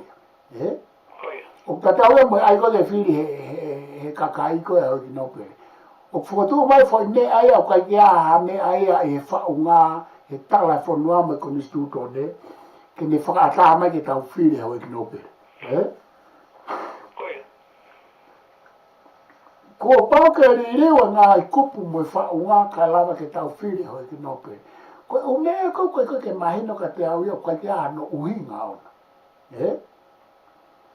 Pea koe hoi ki no pere, o ku lahe o mea ia o ku ikai ke tau ilo e tau tolu ia ki e nau nofo koe me nau whai whatongia. Hange koe ni, o ku tau tala noa pe koe hoi ki no pere nau whapot tau. Kau tala noa pe ko heki nau pere o ku nau tau taina ke nau au ki hema mo mata ne ongo ko ki nau tolu ko o ku nau toton ke nau I mata. Kau oane pe e konistituto ne ka atoa o ane ko kau heki nau pere konistituto ne I he loto whare area nau lava nofo I mata, nau lava hau ki loto marie, nau lava au ki hema. Ka he a whangatuku ko ne hoko ngā I mea. E whatonga I mea kou ku ngā unu ke. Ko tau lera mama hoi ki no pere na mahino au pito e nau nofo pe fwoi ta whaaketa. Tau hau tau tōrua o whare pe ku asmai hoi ki no pere ia e ngai hau mai ki muinia I loto. O whare pe ku asmai ne hoi ki no pere hange kou nau nofo na tōru I hema. Ko hema ko whakawhepaki ia ki e whaunga whanua mo e tui. Ka kui kai ke nau, hangi ka toko tōru kone I he kabineti, koe ke nau asma na tōru nau whakawhepaki, nau whakalongolongo pe na loi loto. Ka koe ku poi ni, ko ngā unu holoeni, ai hoi ki nau pere I loto he koe ha, o whaata pe o koe ke whapopura I nau tōru ia. ka koe tau whewha uhi a tau tōru mo e hoi ki no pere, kua pau ke tau mana tui, he kai e nau mawhuri mena tō kakai. He? Koe hange koe ha tau maamiri a tau tōru mo e ki no pere, ai mai mo lolo. He?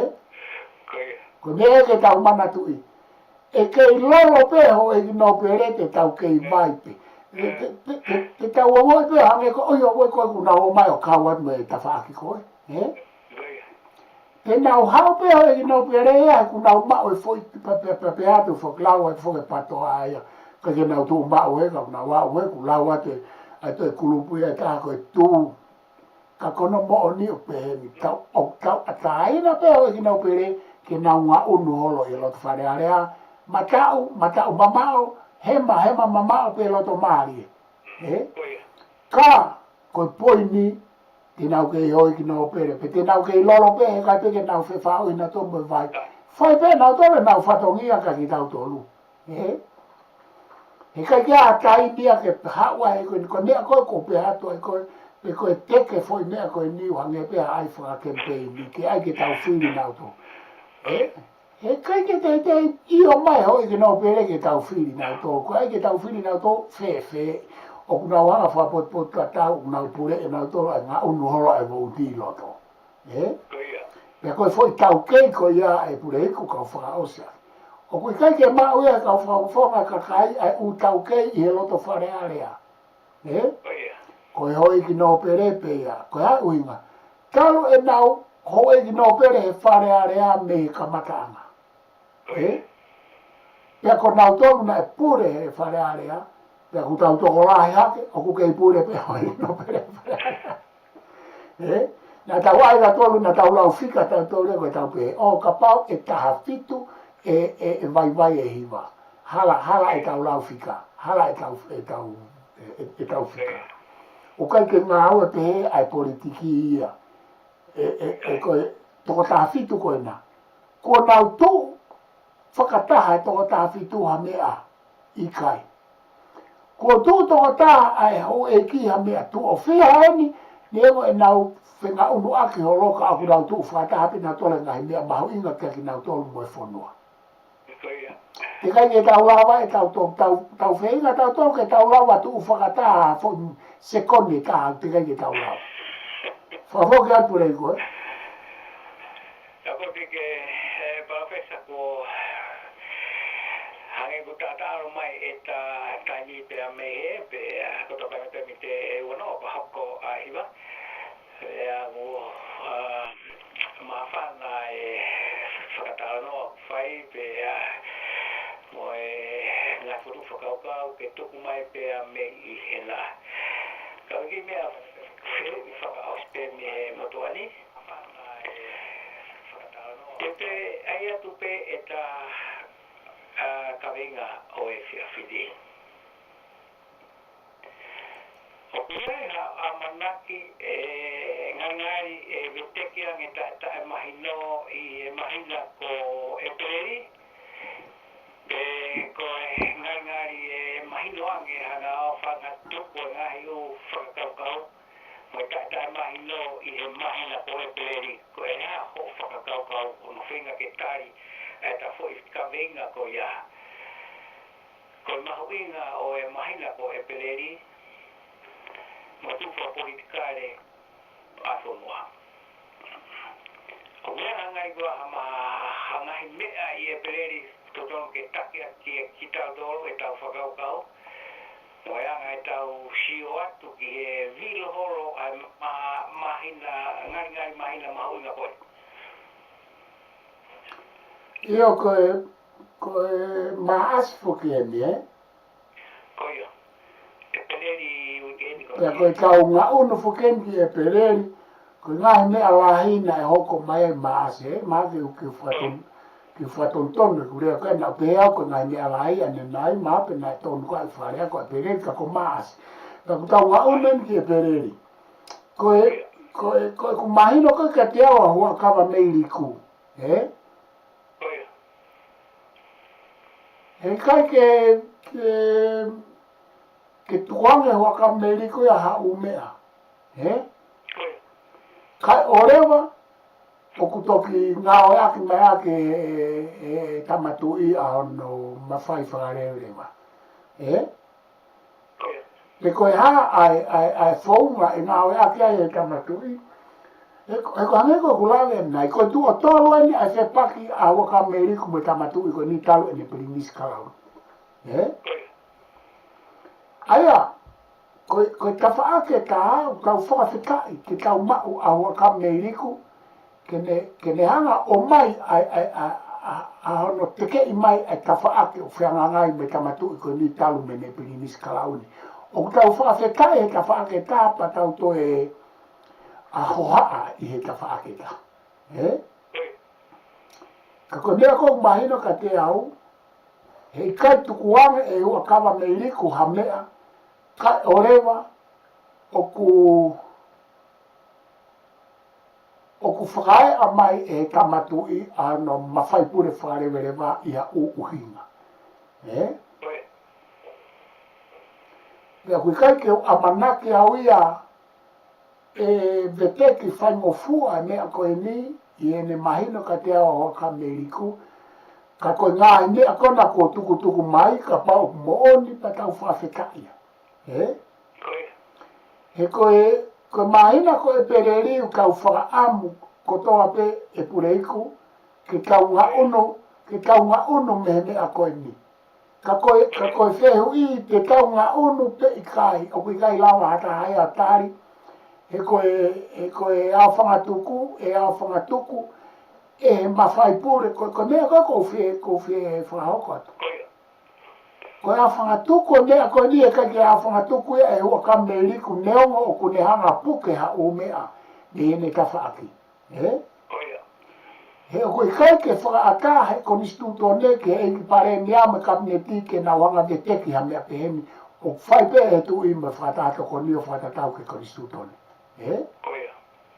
Koe ke mahina ka te au ia hu mai a tenseni arepe ko wheko ai kupu ia nai hu mai a kara mai ko hala tu I me whakatato koni. O te kai ke usio au ke mea ko ia. Ka koe whakafoki e tau mea, ke tau hanga mahinoi, ai whaunga e whonua, he tala e whonua, ai mawhai pure o tu I. Wharewerewa, pea moi ko listu tone. O koe ke hanga tau kawe e atu ko ngā ke tau punou ki ai. Ka aku tau whaapa ki ai he koe me ai a koe o kupure. Tuku kehe ka pau te tau tok whelo toi me tu I ke li toi li liu ha umea. He ku kei lai ai uma whai pure whakarewerewa pe koe prerogative powers o ku kei I he tu I. Ja koe mea koe kou tokanga kei te hoa kabineriku me kabineti. He I kai ke mou lava e mou toluia ke mou tolonga I he mea ku mou tuku ai. He koe tu koe a ngo lakanga koe na aku narotonga lere maama kulokula he kai nini. Pea koe solowa angara mahino mo nou, koe tukuange a ngo lakanga kai whakotu mai a ngo candidate ke ngo portfolio koe. O koe ke wau ke minister ke takamamata, ai fo I lakanga koe ia, he na esta mai e tu I ke to o moia. O koe ke mahino ka te au e kai ke. Koe tau tānoa whakene he mawhai pure pia mo pāngalahi, ko pāngalahi vahe, te portfolio e waka pāngalahi ia. O koe ke maupe ku te vahe lo ua me o portfolio pe whakataha I peke foi vahe mai ka. Ka ku tau whehui, I e taime o tau hawai ki he whonua, ki he tala noa ki he whonua, koe whehui o pehe. Ko ho'o ia ai ke malu I koe, mo ho'o fie mau, pe ko ho'o ia ai ke malu ai malu ai whonua mo ene fie mau. Ka paurewa o koe ke te whenga ke te tukuange ha foi lakanga ku o stara mai e tu I o ku paraparema ho whai whatongia kai pa ku ke hanga koe ia o ke hu ma ko uesia ma whai pure wharewerewa e tu I. Ka pau ku o pehe.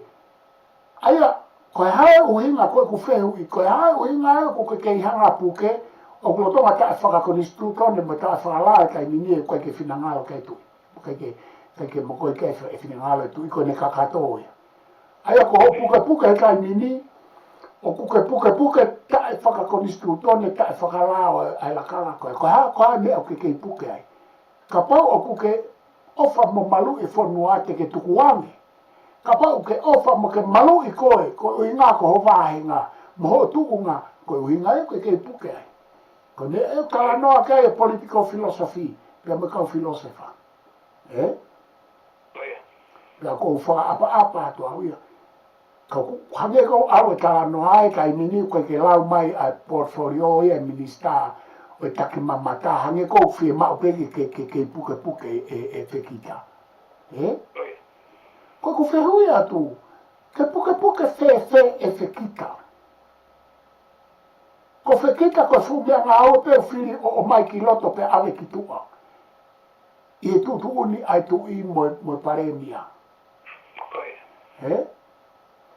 ko ame o kutala mai ke to puke pe a portfolio o taki mamata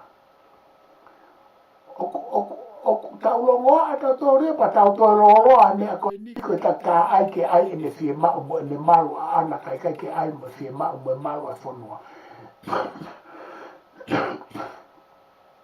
ko sfai kapnete o me o ke tau malu ai o kai ke ai ma ai fonua ulo aki kala mai me fata to koni na fata mai manual francais ke hu ke fonua ko ke afio e tu I ko tu ia o ngata anga e fonua e ke hu ma be ape he ko pe ko foreign affairs o he mal e tu I pe mo ta fa ka kana e fata mai e minister foreign affairs mo I paremia to kala mai me fata to koni na fotu ai fe ki kai ke fili ai CEO ia me office paremia ko Paula Mau ke pure ia ki foreign affairs kai tuko secretary fika wake o fili mai tu I tala noa e konstituto na fotu atu na hanga tu I o tuange mai ki tu ai fotu ko ka kuna o ke ri taki peke una wo ki fale hopo na o ke fa ma wa nga me ko o me ko ke mai na ka te au Mas tu mare ai paremia mo to kon paremia o tan tu mai ai foi to hi ki ka kai ka ko ke ilo po ai na tu mai ki tu o ko ke te ha o me ai ke to o mai ha o hinga re ki ano pu ke amea ke ano pu ke hala kanga ko inga ko me ai ko e mai pe ia ka fa mau e tu pe e ka fa o inga fa la ta ko ni sutan mo la ka pa o ta hala pe ka mai ha ta ne o inga ana ke ka programa e ku ta le ta e ta wa ta ai ne ko ni sutan ne ke o ta fa ka atu ta o inga ke o me ko no koko ke purei ko ngata anga ko ta no ke whakakau ko ia pe o ku tu fa ilonga se ho a e pereria ke te au me ta fa ke paremia he ku na te eki ke a fo se anga nga ia ki va po paremia ko e se anga mai me ta matu I talu me ne plinis kalau ka ko paule wa ke veteki ko veteki te ua me ko ni ko veteki re ka o sort of justice ange ko ta no anai ko veteki re ka of vengeance o tautea re ka o tautea ko ka me ai ke fa tautea ko ka ko veteki foka konstitutone e ko veteki na lau ko a Bismarck o se mane veteki ake ai tuke a fist ko veteki ake fist mo iron fist and iron ai ke ka ko ke tau fa mo ku tau ofa ka tala no te ka tala monu mo tau ofa ke mea ko ni ke fai mo tau sio ki a ola kona ku tau ha fataha ai fataha ko ni ba mau mo no la ona ku fataha ne pare mea mo ne kapeti kau lo ata tole mea ko ni ko kai ke fai mo tukuange o la kanga kai fotu apa ta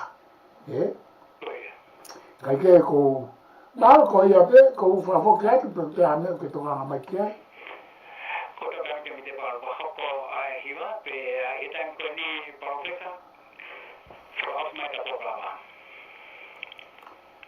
malo bito kuleku ai fa ko ta programa mo o mai ka venga le ke ta no ke pe ko ni ko fui fa ko te fa ma fola na to no ato ta programa me ka o fare fa ma fola te fu fai fio alo au ma di media ai te moto ma u ya me ta pese lo au me na pes ko sto fa ke ai ta ka lo au ka o ku ange be ko glave na ka fa amo e programa ko to pe ta kala no ke ka venga ma inga ko ni ke vetek fa ko ni stu tone pe vetek fa lao pe vetek i kai ke fita aki pe fe o aki uinga fa sino kai uinga lele mo ta kita fola ai ne uinga fa poto mo fa poto o fata tau ki mama ai a ko pe mo mama ai lo tu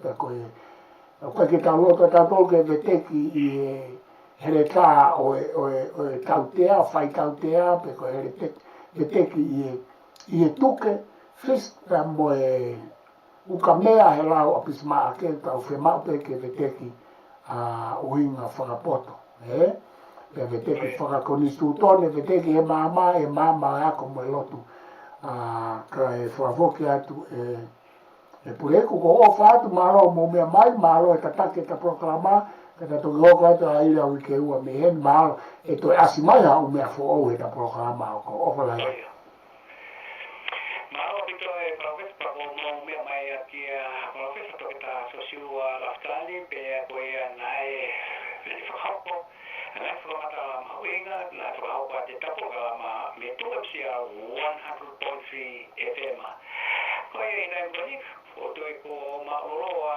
ai FFini ta ngata he tuafatu pe me sosiu laftali isla di tabuki malo mo mea mai kamo